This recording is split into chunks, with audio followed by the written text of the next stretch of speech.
All reports look good from here in the blockhouse at this time.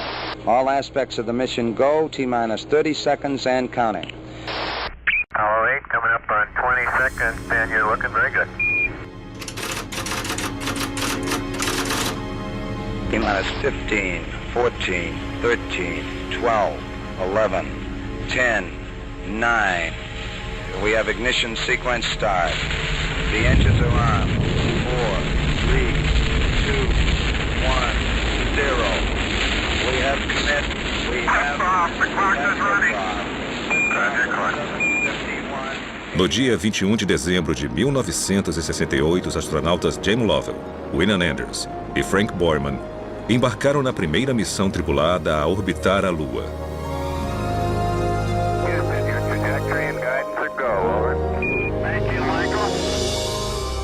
3 dias e quase 400 mil quilômetros depois, a tripulação do Apollo 8 se aproximou do destino.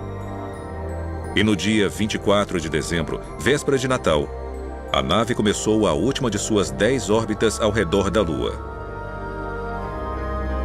Observando a superfície lunar, Borman, Lovell e Anders enviaram uma mensagem para o que era até então a maior audiência de televisão ao vivo na história. For all the people back on Earth, the crew of Apollo 8 has a message that we would like to send to you. In the beginning, God created the heaven and the earth. And the earth was without form and void, and darkness was upon the face of the deep. And the Spirit of God moved upon the face of the waters. And God said, "Let there be light." And there was light. And God saw the light, that it was good. And from the crew of Apollo 8, we close with good night, a Merry Christmas, and God bless all of you on the good earth.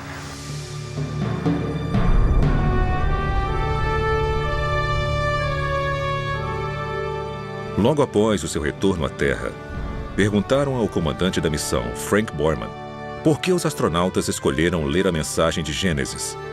Sua resposta demonstrou sua fé pessoal.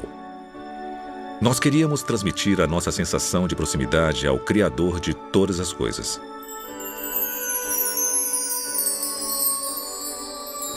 Essa não foi a primeira vez que o universo atraiu cientistas e exploradores para perto de Deus. Na verdade, muitos dos fundadores da astronomia moderna, incluindo Nicolau Copérnico, Galileu e Sir Isaac Newton, buscaram revelar e honrar o Criador através de algumas das descobertas mais importantes já feitas.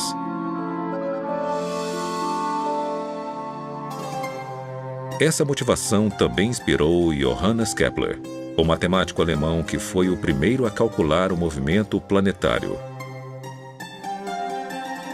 No início do século XVII, ele escreveu que a ciência é o processo de pensar os pensamentos de Deus após ele. E o meu maior desejo é perceber o Deus que encontro em todos os lugares do mundo externo. Eu já tive a intenção de me tornar um teólogo. Mas agora vejo como Deus é através de minhas descobertas, também glorificado na astronomia, pois os céus declaram a glória de Deus.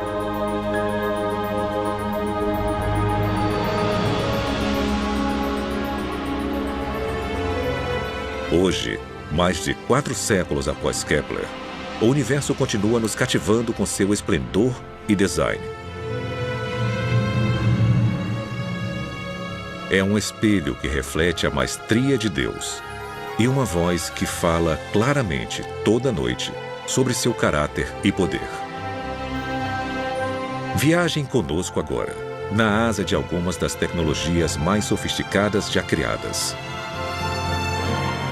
E conforme percorremos distâncias inconcebíveis para observar vistas inesquecíveis, vamos sentir as verdadeiras maravilhas das mãos do Criador e as glórias de seu coração.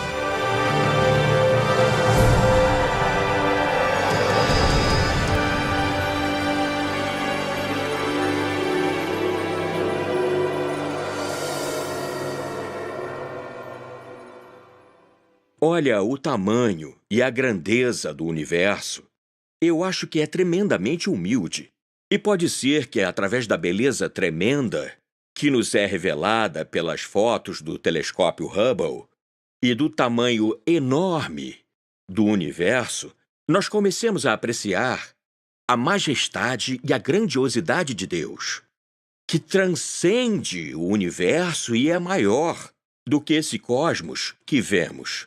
Então eu acho que o tamanho do universo evidencia a grandiosidade e a majestade de seu Criador. Já parou para pensar sobre a imensidade de Deus? A pura magnitude de seu poder e tamanho? É um conceito difícil de entender, porque Deus é espírito, então não há nada físico sobre sua estatura. Ele não pode ser medido por metros ou milhas, tempo ou espaço. No entanto, talvez seja possível dar uma olhada no que não podemos ver ou tocar, fazendo uma jornada imaginária através de sua maior criação.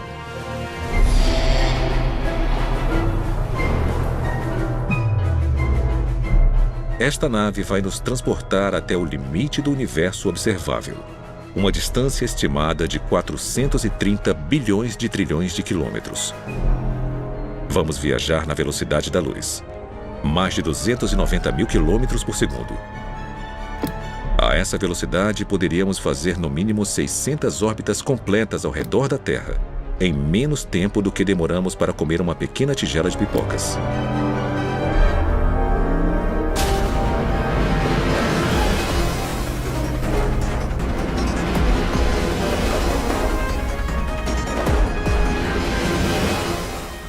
Partimos no dia 1º de janeiro. Viajando rapidamente pelo espaço, chegamos na Lua em menos de 1,3 segundos. Então, 4 minutos e meio depois, passamos correndo por Marte. Continuamos seguindo pelos planetas gigantes gasosos: Júpiter, Saturno, Urano, Netuno. E 5 horas e 20 minutos após sairmos da Terra, chegamos no planeta anão Plutão. Agora vamos ajustar o trajeto para um ângulo quase perpendicular às órbitas planetárias.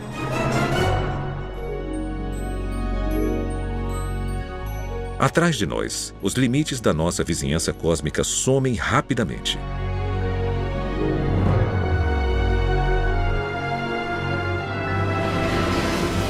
Entramos no espaço interestelar, o grande vazio entre o nosso sistema solar e a estrela mais próxima. 1 ano se passa, depois 2, 3, 4 anos. Finalmente, no dia 19 de abril do 5º ano desde a nossa partida da Terra, somos momentaneamente cegados pela luz do sistema Alpha Centauri. 3 estrelas unidas pela gravidade. Elas são as estrelas mais próximas ao nosso Sol. Nós viajamos aproximadamente 41 trilhões de quilômetros, mas estamos só começando.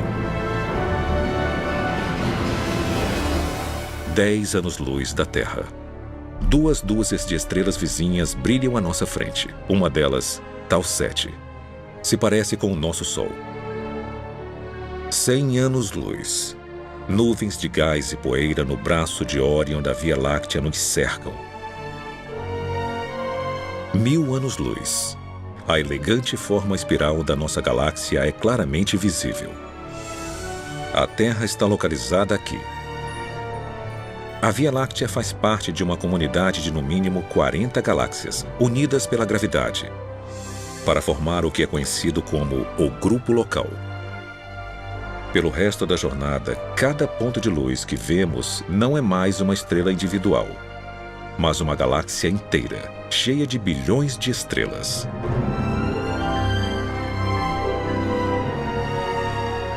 O nosso grupo local fica adjacente ao aglomerado de Virgo Cluster, uma grande concentração de aproximadamente 2.000 galáxias espirais, elípticas e anãs que emitem nuvens quentes de plasma e poeira. Essa criação espetacular é o coração de uma cadeia de ilhas cósmicas que foram moldadas pela força gravitacional de 40 mil galáxias diferentes. Coletivamente, elas formam um superglomerado de Virgo, uma das maiores estruturas conhecidas pela ciência. Mas conforme nos afastamos, essa cadeia rapidamente se perde entre várias formações de composição e tamanhos similares. Pois Virgo é apenas uma gota em um balde cósmico que pode conter até 10 milhões de superglomerados, cada um sendo um fio fino na construção de larga escala do universo observável.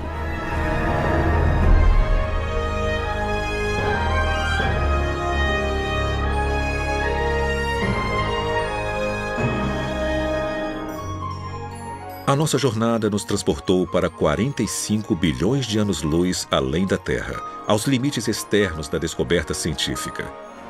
Uma grande teia de fios tecidos por cerca de 2 trilhões de galáxias e por estrelas mais numerosas do que grãos de areia em todos os desertos e praias do mundo. Então, qual é o tamanho de Deus? Ele é grande o suficiente para criar um universo com dimensões tão vastas que vão além da nossa compreensão. Mesmo assim, nas palavras do profeta Isaías, ele consegue medir tudo com os dedos de sua mão.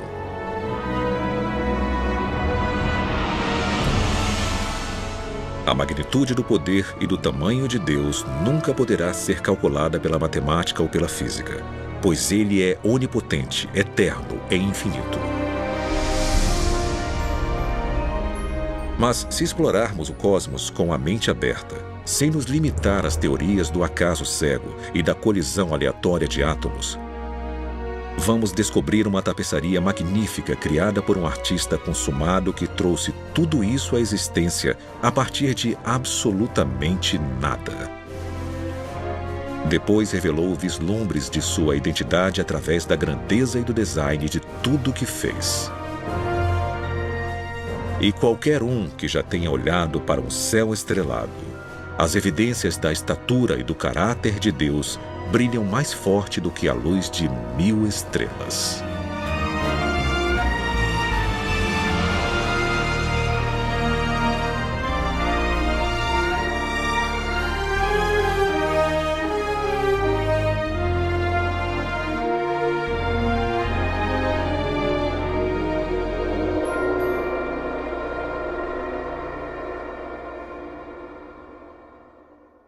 Muitos físicos já disseram antes que a descoberta de que o universo foi finito no passado e que tinha um começo é uma das descobertas mais incríveis na história da ciência. Isso mudou completamente a visão que tinha dominado a ciência por mais de 2000 anos.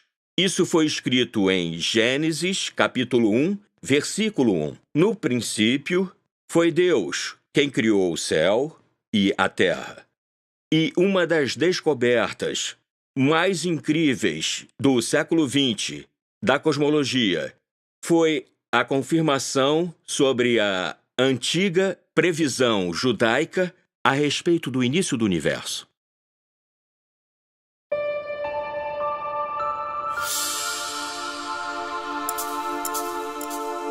Durante os anos 1920, 2 descobertas mais importantes da história e da ciência foram feitas aqui, no Observatório Monte Wilson, acima de Los Angeles. Por 8 anos, o astrônomo Edwin Hubble fotografou e estudou o cosmos com o maior telescópio do mundo. Em 1923, Hubble confirmou que formações misteriosas chamadas de nebulosas, que todos acreditavam ser nuvens enormes de gás, estrelas e poeira na Via Láctea, na verdade eram galáxias individuais localizadas muito além da nossa. 5 anos depois, ele verificou que essas galáxias estavam se afastando uma da outra a velocidades impressionantes. O nosso universo, que há muito tempo era considerado eterno, estático e relativamente pequeno, crescia cada vez mais por segundo. As implicações eram surpreendentes. Se o universo está se expandindo continuamente, então, em algum momento da história, ele deve ter sido menor e mais compacto. Se revertermos o movimento para fora das galáxias e voltarmos no tempo, elas se aproximam cada vez mais. E chegamos a um ponto no qual elas são basicamente infinitas em densidade e temperatura, e não é possível ir além disso. Então tem um começo, tem um momento no qual tudo começou. E isso é impressionante porque tem uma grande evidência teológica nisso. E isso me intrigou porque eu sou agnóstico. E se teve um começo, um momento de criação do universo, então teve um Criador. E a ideia do Criador não é compatível com o agnosticismo. E assim como eu não posso acreditar que teve um Criador, não posso acreditar que tudo aconteceu por acaso, o que implica na existência de um Criador. Então, sabe, eu estou em um impasse completamente impossível. E continuei nele. A incerteza de Robert Jastrow foi alimentada por várias descobertas que apontaram que o universo foi criado a partir do nada e era governado por leis de física e química primorosamente calibradas para garantir uma vida complexa. A vida é tão extraordinária, principalmente a vida mais avançada, a vida inteligente. Seres conscientes são um fenômeno. De novo, eu acho qualitativamente difícil de acreditar que isso aconteceu por acaso. Por exemplo, pensa no seu cérebro. Mais de 1 quilo de massa. Ele contém 1 milhão de trilhão de sinapses, pelo que eu me lembro. Circuitos se abrindo e se fechando o tempo todo. É muito mais complicado do que a inteligência artificial mais avançada. E eu acho difícil de acreditar que tudo isso é questão de átomos e moléculas. Então eu tento encaixar no meu conceito de mundo a ideia de que há uma força maior de algum tipo que pode ser chamada de Deus ou de como você quiser. Mas eu não posso aceitar isso. Eu sou o que chamam de materialista na filosofia. Isso não significa que eu gosto de carros grandes. Os meus alunos sempre pensavam isso. Acredito que o mundo é feito inteiramente de substâncias materiais. E quando você especifica essas substâncias, átomos e moléculas, e as leis pelas quais são comandadas, você já fez tudo, não tem mais nada para ser dito ou inserido no seu modelo de universo. E é isso que a minha ciência me diz. E bem, eu fui um cientista a minha vida inteira. Mas isso não me satisfaz. Na verdade, me deixa inquieto. Parece que falta alguma coisa. Mas eu não vou descobrir que coisa é essa durante a minha vida. Robert Jastrow morreu em 2008. Sendo fundador do Instituto Espacial Goddard da NASA e o diretor do Observatório Monte Wilson, ele ajudou a popularizar a astronomia ao redor do mundo. Em seu livro best-seller, Deus e os Astrônomos, Jastrow descreveu o conflito filosófico entre o materialismo científico e as provas de um universo que teve um começo.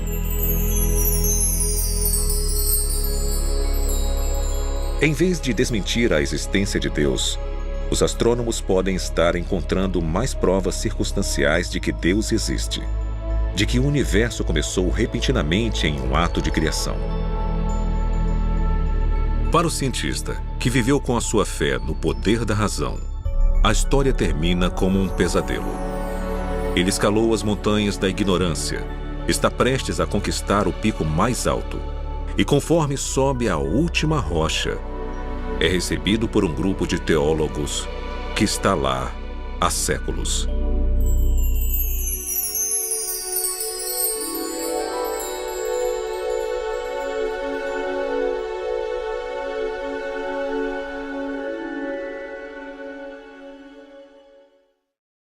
É um privilégio estar em um planeta tão habitável que nos permite viver confortavelmente e ter tudo o que precisamos para fazer ciência e aprender sobre o universo ao nosso redor.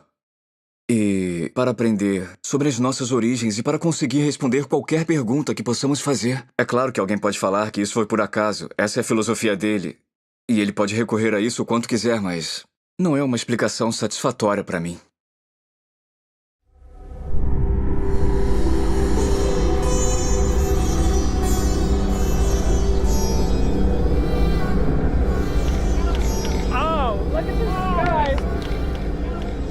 Isso começou com uma experiência em 1995. Eu fui observar o eclipse total do Sol na Índia. Foi meu primeiro eclipse total do Sol, foi um evento espetacular.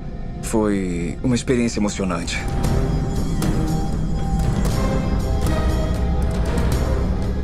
Seja um astrônomo que pode entender todo o fenômeno e prevê-lo em questão de 1 segundo em qualquer lugar da Terra, ou um nativo, todos ficaram maravilhados e reagiram da mesma forma a esse fenômeno incrível. Isso causou um grande impacto em mim.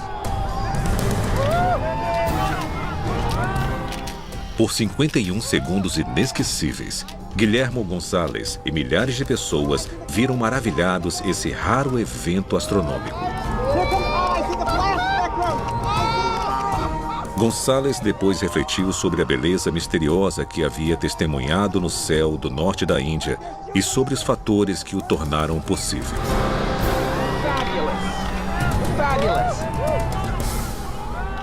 As exigências para produzir um eclipse total do Sol são um corpo luminoso, no nosso caso o Sol, um corpo eclipsante, no nosso caso a Lua, e uma plataforma de observação, no caso a superfície da Terra, e todos precisam estar em linha reta no espaço. O tamanho aparente da Lua no céu tem que ser quase exatamente igual ao tamanho aparente do Sol no céu, os dois com cerca de meio grau.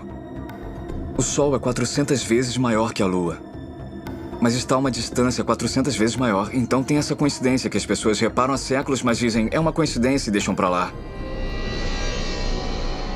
O melhor lugar em todo o sistema solar para ver eclipses solares é a superfície da Terra. Eu cheguei a calcular as circunstâncias para eclipses de todos os outros planetas e de todas as luas. Cerca de 65 as maiores luas. E é uma coincidência incrível. O único lugar que tem observadores é o lugar com os melhores eclipses. Conforme Gonzalez examinava esse alinhamento raro do Sol, da Lua e da Terra, ele reconheceu a importância desses corpos celestiais para a existência de vida complexa no nosso planeta. A força gravitacional causada pela nossa Lua, por exemplo, é forte o suficiente para regular o clima da Terra, estabelecendo sua inclinação e ajudando a circular as águas geladas e quentes dos seus oceanos.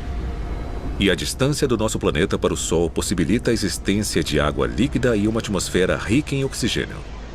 Precisa ter a distância certa do planeta do observador até a estrela hospedeira.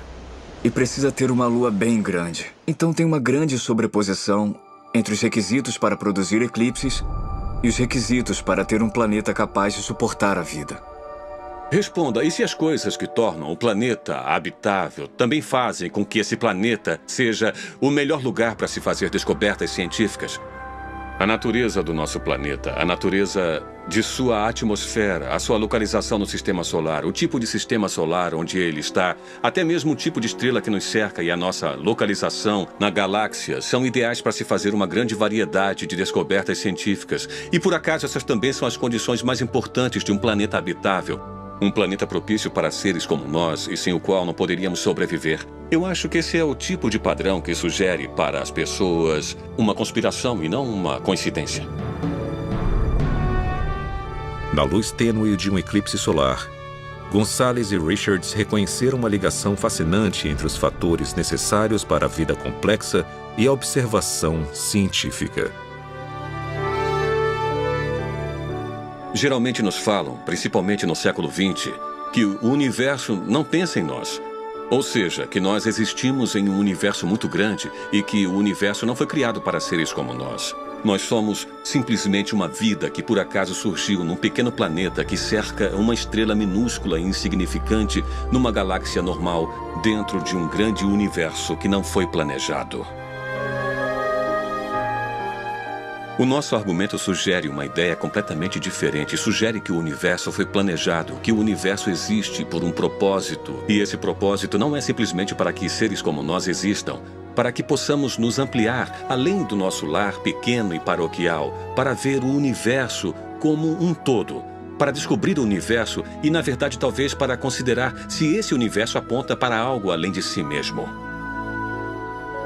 Tem um certo aspecto sobre o universo que não pode ser simplesmente explicado através de forças impessoais da natureza, de átomos que colidiram com átomos. Então, temos que buscar algo além do universo para tentar explicar isso. Por que o universo existe de forma que os lugares mais habitáveis também oferece as melhores oportunidades para descobertas científicas.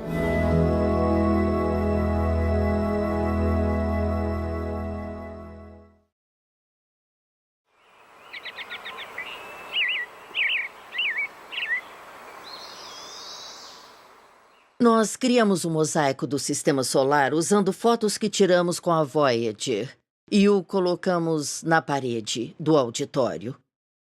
E tinha uma corda de veludo na frente dele, mas as pessoas sempre se aproximavam e queriam tocar a Terra. Elas apontavam e falavam: "Estamos aqui, você está aqui, é aqui que estamos." E tocavam. E não importava quantas placas de não toquem colocávamos, as pessoas sempre queriam se aproximar e tocar a Terra. Então, como resultado, bem, eu não sei quantas vezes aquela foto foi substituída, mas ela sempre ficava com furo e aquela foto, em especial, precisava ser trocada.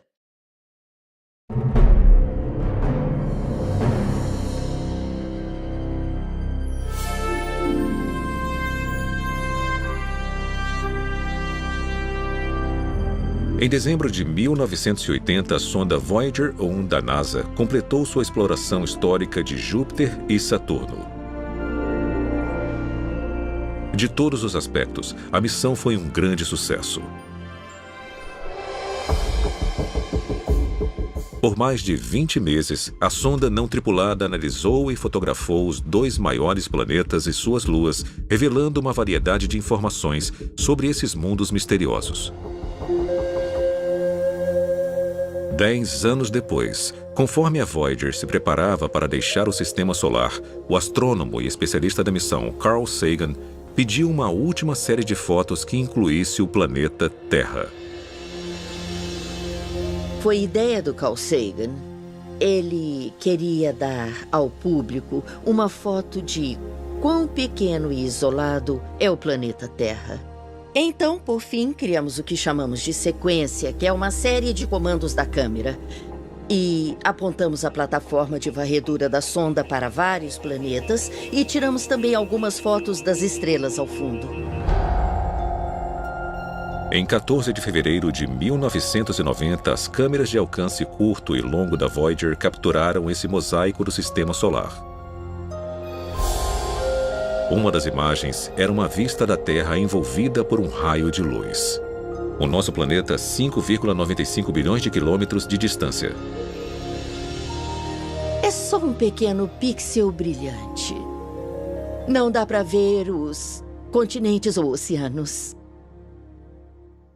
Sabe, a nossa casa está tão distante daqui. O pálido ponto azul conquistou a imaginação do mundo. E em 1994, Carl Sagan compartilhou suas reações à foto durante uma palestra na Universidade Cornell. Nós vivemos em um planeta insignificante, de uma estrela monótona perdida em uma galáxia que repousa em algum canto esquecido do universo, no qual há mais galáxias do que pessoas. Mas considerem de novo aquele ponto. Ele é aqui. É o nosso lar. Somos nós. Nele, todo mundo que você conhece, todo mundo que você já ouviu falar, todo ser humano que já existiu e viveu sua vida. O conjunto de nossas alegrias e sofrimentos, todo herói e covarde, todo camponês e rei, todo casal jovem apaixonado, toda mãe e pai, toda criança esperançosa, todo inventor e explorador, todo professor de moral, todo astro, todo líder supremo, todo santo e pecador na história da nossa espécie. Todos viveram lá, em um grão de poeira suspenso em um raio de sol.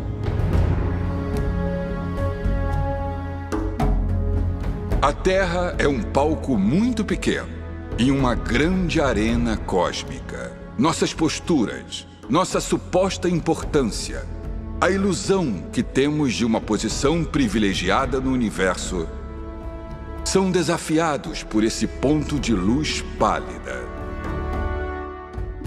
O nosso planeta é uma partícula solitária em uma grande e abrangente escuridão cósmica. Em nossa obscuridade, em toda essa grandeza, não há indícios de que chegará ajuda de outro lugar para nos salvar de nós mesmos. Parafraseando, Sagan diz que isso mostra a nossa insignificância cósmica. Nós não fomos planejados, nós não fomos criados, ninguém está cuidando de nós. Estamos por conta própria. Tá, então vamos pegar aquela foto de isolação e solidão e vamos compará-la à imagem bíblica da criação. E nessa visão teísta contrastante, nós fomos criados, nós fomos projetados, nós fomos planejados. Não estamos sozinhos. Essas duas visões da realidade vão levá-lo em direções bem diferentes. 3.000 anos antes de Carl Sagan ponderar sobre a significância dos planetas e das pessoas, Davi, o rei pastor de Israel, observou o céu noturno e achou respostas próprias. Elas estão registradas nos Salmos do Antigo Testamento.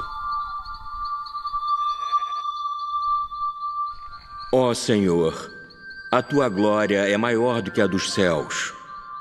Quando vejo o céu noturno e vejo as obras dos teus dedos, a lua e as estrelas que tu preparaste, o que são meros mortais para que te lembres deles? Seres humanos para que cuides deles? Mesmo assim, pouco menor os fizestes do que os anjos e os coroastes com glória e honra. Tu examinastes o meu coração e sabes tudo sobre mim. Sabes quando me sento ou quando me levanto. Sabes os meus pensamentos mesmo quando estou distante. Sabes o que vou falar antes mesmo que eu o fale. Tu andas na minha frente e me segues. Colocas tua mão de bênção em minha cabeça. Tal conhecimento é muito maravilhoso para mim, muito grandioso para que eu possa entender. Tu criaste o meu ser mais íntimo, moldaste-me no útero de minha mãe. Observaste-me conforme eu me formava em total reclusão, conforme era moldado na escuridão. Os teus olhos viram o meu corpo não formado. Todos os dias ordenados para mim foram escritos em teu livro. Eu te louvo porque me fizestes de modo especial e admirável. Tuas obras são maravilhosas. Disso tenho plena certeza. Então Davi abre o seu coração, porque no fundo ele tem a reação certa, que é: eu fui um ser criado. Sou um produto de uma mente que construiu a mim e tudo isso. E apesar do fato dele ter construído coisas tão grandes e mais vastas do que eu, ele se importa comigo. Ele se importa comigo.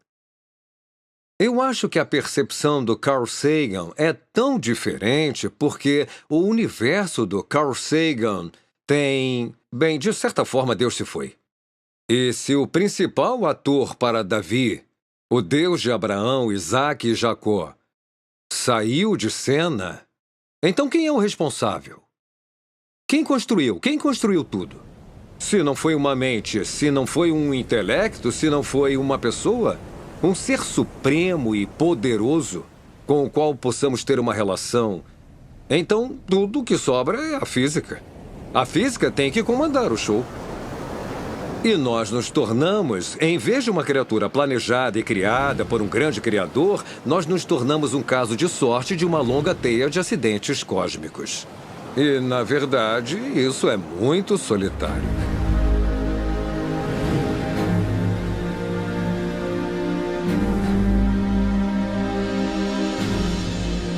Então, como devemos interpretar o pálido ponto azul e os passageiros que o chamam de lar? Será que estamos largados em uma partícula de poeira irremediavelmente perdida em um universo escuro e frio?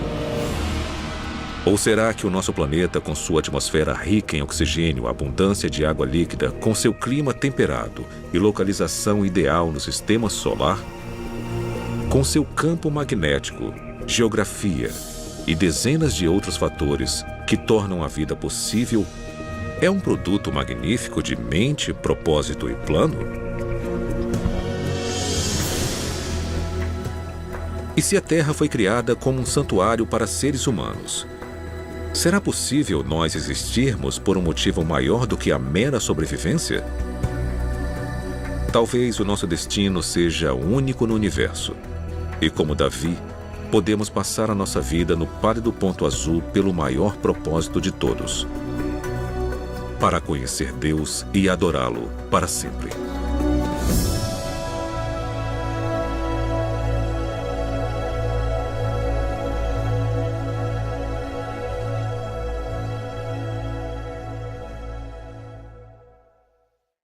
Deus, como nosso Criador, Ele tem uma infinidade de formas possíveis para se comunicar conosco. Uma delas pode ser que Ele desça aqui, nos segure pelos ombros e diga: acorde! Você está em apuros, tá? Mas Deus é muito mais sutil do que isso. E, em particular, Ele não manipula o nosso desejo ao dele. E, de certa forma, isso é muito misterioso e difícil de entender. Ele coloca as coisas na nossa frente e diz: agora você responde. Então, provavelmente, para mim, a forma mais eficaz que Deus tem para se comunicar comigo além da Bíblia é através do mundo que Ele criou e da beleza no mundo que Ele criou. Eu acho que Deus fez o que podia para se comunicar conosco através de sua dimensão artística.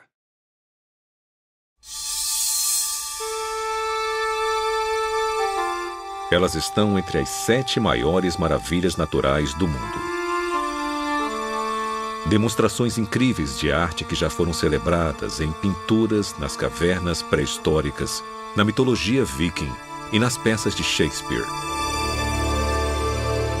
Em 1619, Galileu as nomeou de auroras, em homenagem à deusa romana do amanhecer. Hoje, também as chamamos de luzes do norte e do sul.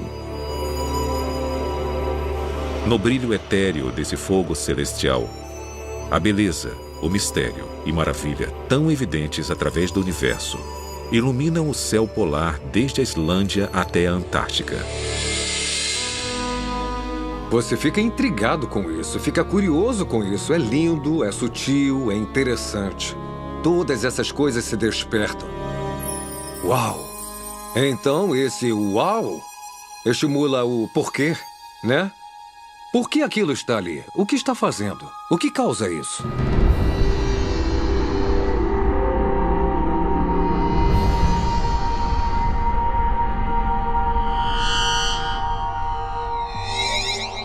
Toda aurora no nosso sistema solar é originada aqui, na superfície turbulenta de uma estrela de sequência principal G2, a 149 milhões de quilômetros da Terra.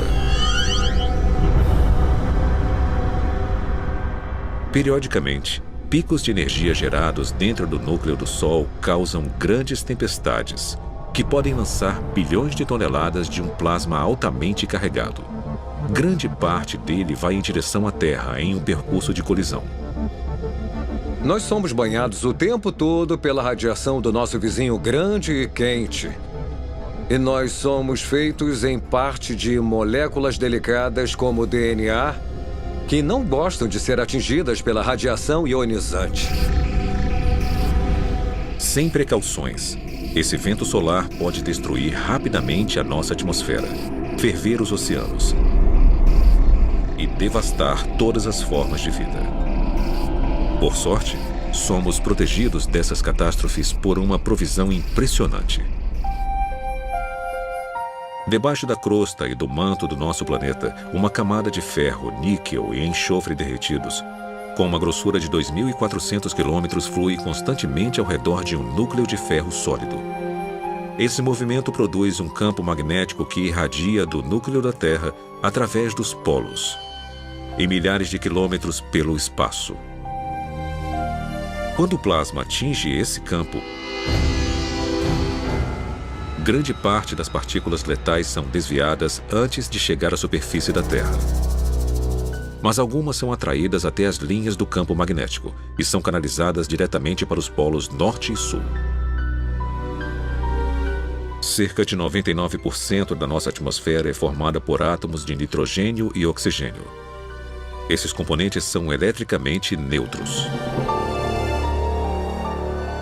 Assim que o plasma colide com um átomo, um elétron absorve a onda de energia e momentaneamente amplia sua órbita ao redor do núcleo. Então essa partícula supercarregada volta à posição e ao tamanho normais, liberando um único fóton, uma pequena onda de luz colorida. O processo é repetido pelo céu noturno.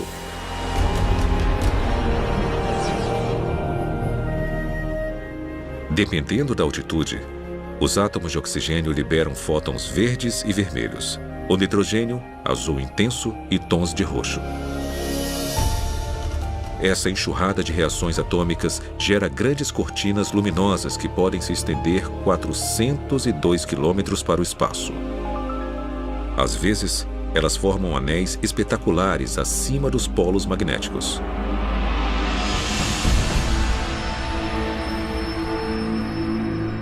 Ao orbitar a Terra na Estação Espacial Internacional, astronautas fotografaram as auroras e revelaram o seu esplendor misterioso, de formas nunca antes vistas.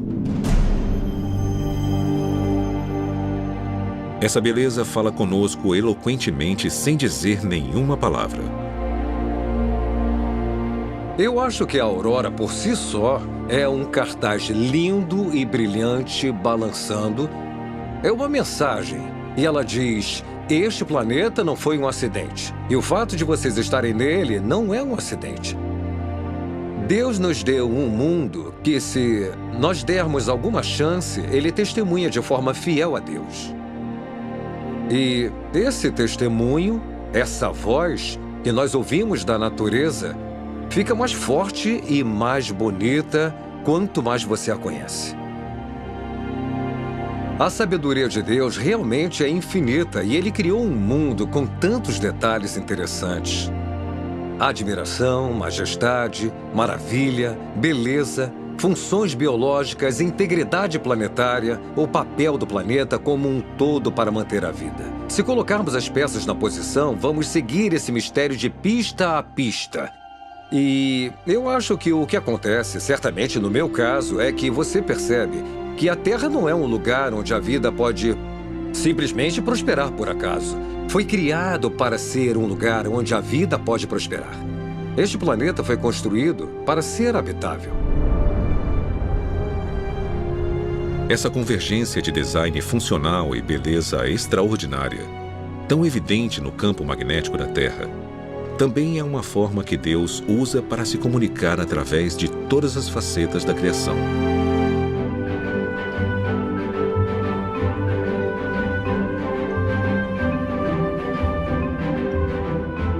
Primeiro, ele captura nossa atenção com artes de tirar o fôlego, pois o mundo natural é uma galeria cheia de obras de arte, cada uma com seu significado e revelação.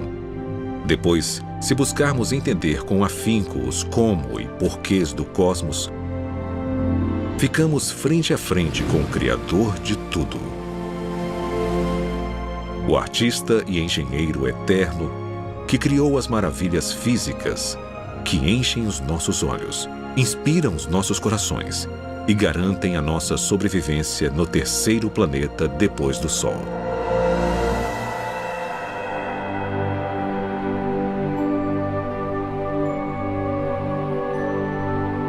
É elegante, é avassalador, é mais bonito do que podemos imaginar. A criação faz mais sentido para mim porque explica os padrões que vemos no universo e explica a origem da vida como sendo devido a uma inteligência que criou uma beleza e complexidade que não podemos encontrar em nenhum lugar. Acho que quanto mais aprendermos, mais complexas as coisas vão ser. Mas, ao mesmo tempo, eu acho que vamos encontrar os princípios subjacentes que nos farão ter uma visão da mente do Criador. E quanto mais aprendemos sobre isso, mais incrível vai ficar.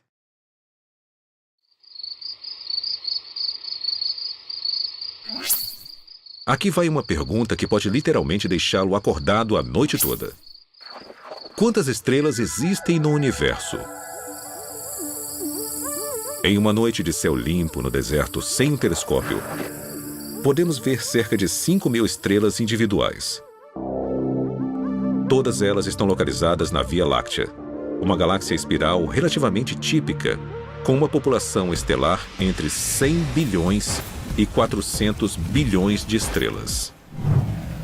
E a Via Láctea é só um pontinho no universo observável, que possui uma quantidade estimada de 100 bilhões até talvez 2 trilhões de galáxias ao todo. Agora, vamos fazer as contas. Usando estimativas conservadoras, vamos multiplicar 100 bilhões de galáxias por 10 bilhões de estrelas por galáxia. O resultado é impressionante. 1 bilhão de trilhão de estrelas. E lembrem que é uma estimativa mínima.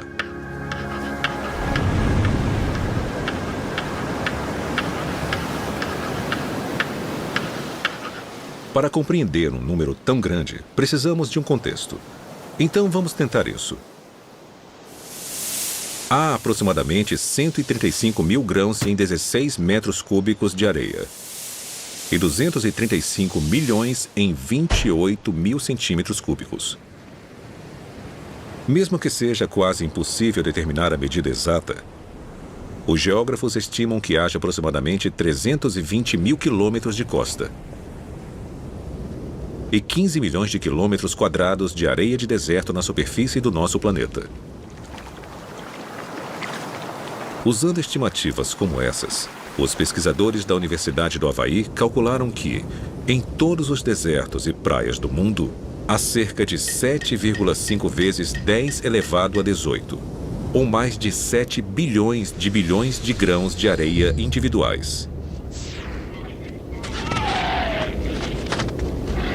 De novo, uma estimativa como essa é só uma suposição. Então, considerando a dificuldade de realmente contar areia, vamos aumentar o cálculo havaiano por um fator de 10. Com isso, você conseguiria construir muitos castelos, mas é apenas uma fração do número total de estrelas. Porque quando comparamos as estimativas de areia às estimativas de estrelas, o número de estrelas excede o número de grãos de areia por pelo menos de 10 a 1. Mas talvez essa não seja a parte mais incrível desta história. Porque um único grão de areia, com um diâmetro de 1 milímetro, contém aproximadamente 500 bilhões de átomos individuais. Há mais átomos em um grão do que a quantidade total de grãos de areia na Terra, ou de estrelas em 1 bilhão de galáxias como a Via Láctea.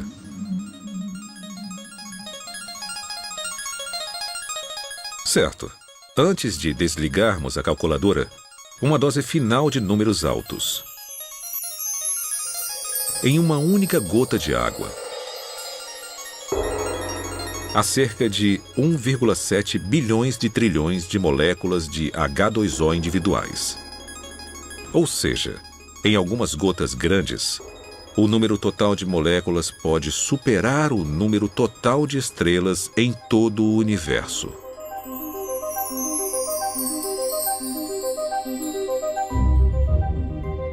Então, o que podemos interpretar a partir destas contas sobre a estrutura básica da criação? Bem, para começar, nós vivemos em um planeta que faz parte de um cosmos inimaginavelmente grande e complexo. E esse planeta está cheio de incontáveis universos atômicos e moleculares, inimaginavelmente pequenos, e às vezes até mais complexos. E cada um desses reinos físicos, seja gigante ou microscópico, é mantido unido a cada segundo de cada hora de cada dia pelo Deus que criou tudo.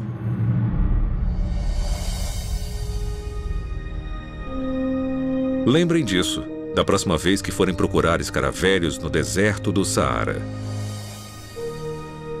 ou quando forem acampar na América do Sul, sob o brilho surpreendente da Via Láctea. Ou quando estiverem no quintal, vendo o cachorro molhado lançar 10.000 universos líquidos em uma tarde de sol.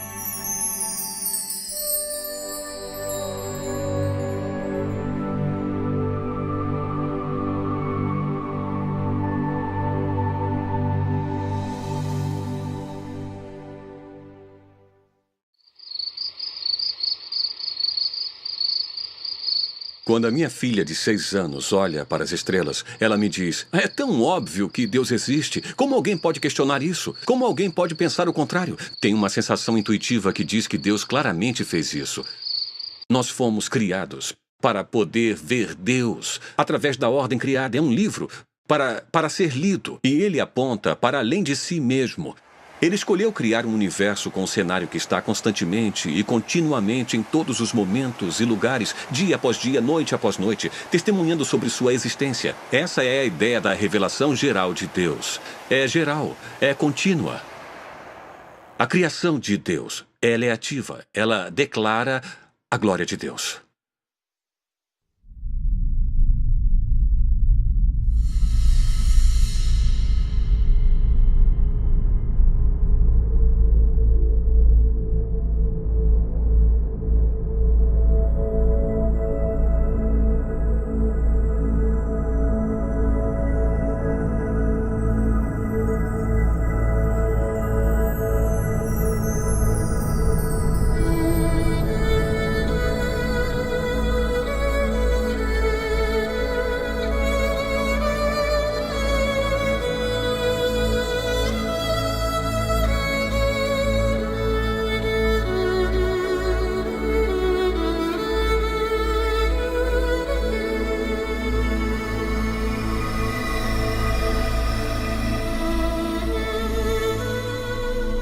Os céus declaram a obra de Deus.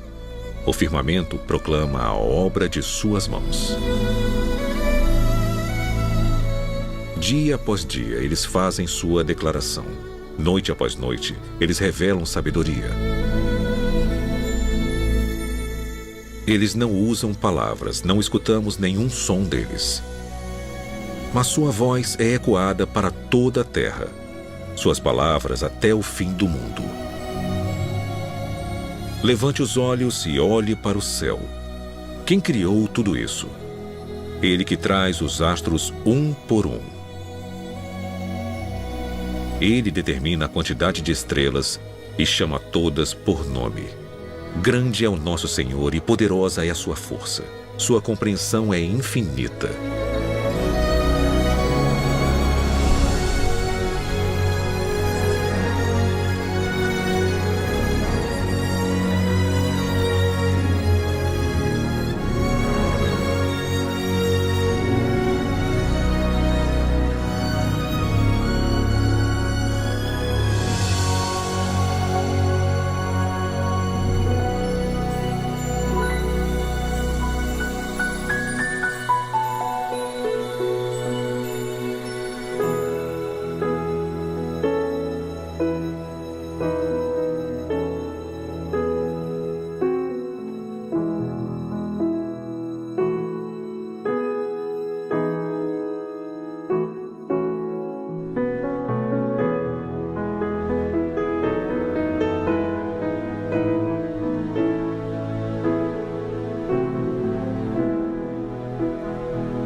O Senhor é o grande Deus, o grande Rei acima de todos os deuses. Em suas mãos estão as profundezas da terra, e os picos das montanhas pertencem a ele. O mar é dele, pois ele o criou, e suas mãos formaram a terra seca. Todas as nações são apenas uma gota em um balde.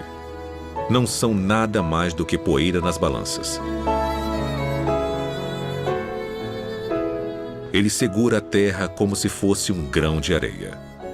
E tudo isso é apenas o começo de tudo o que ele faz. Simplesmente um suspiro de seu poder.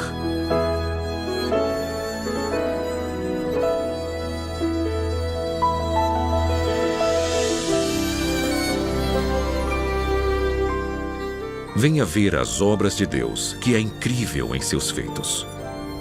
Ele espalha as luzes do norte em espaços vazios. Ele suspende a terra acima do nada. Ele marca o horizonte no rosto das águas, para haver um limite entre luz e escuridão.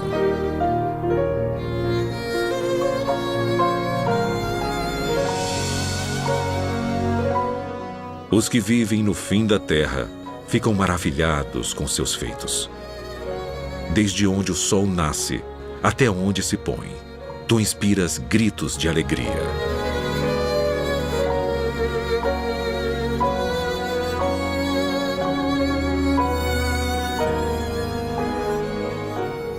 Vou acordar o amanhecer com minha música. Vou louvá-lo entre as nações.